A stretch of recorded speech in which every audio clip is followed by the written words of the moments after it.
అందరికీ నమస్కారం. నా పేరు లక్ష్మి. ఇప్పుడు మనం చేస్తున్నది బెండకాయతో రోటి పచ్చడి. ముందుగా పెనంలో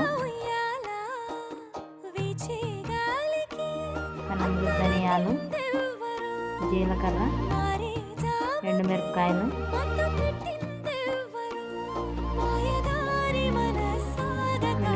వేసి కొద్దిగా కరివేపాకు కూడా వేసి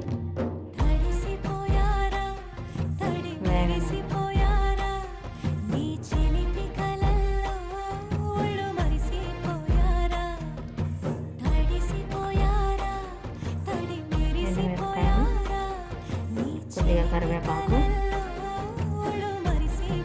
కొద్దిగా నూనె, 1 స్పూన్ నూనె వేసి బాగా వేయించాలి.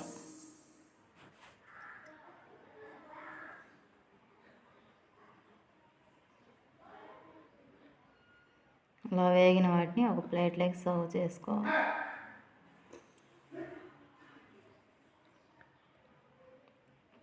మళ్ళీ అదే ప్యాన్లో బెండకాయ ముక్కలు,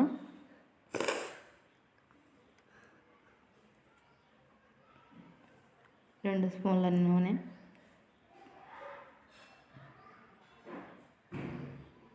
బాగా వేగనివ్వాలి. కొద్దిగా ఉప్పు కూడా వేయాలి. అవి మగ్గిన తర్వాత టమాటా ముక్కలు వేసి బాగా కలపాలి. ఇప్పుడు రుచికి తగ్గ చింతపండు, రుచికి తగ్గ మనకి ఎంత కావాలో అంత చింతపండు,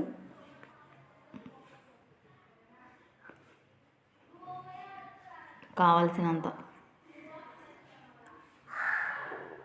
అలాగే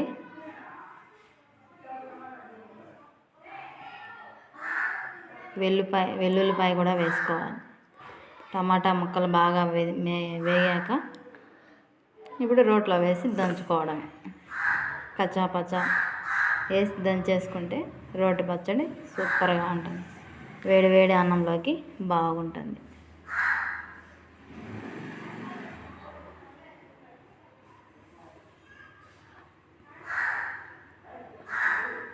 బాగా చిదిమేసుకోవాలి.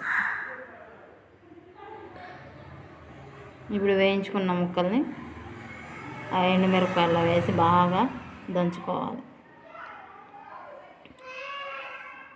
చివరగా ఒక ఎర్రగడ్డ వేసి దంచేయాలి. అంతే, ఎంతో టేస్టీగా ఉండి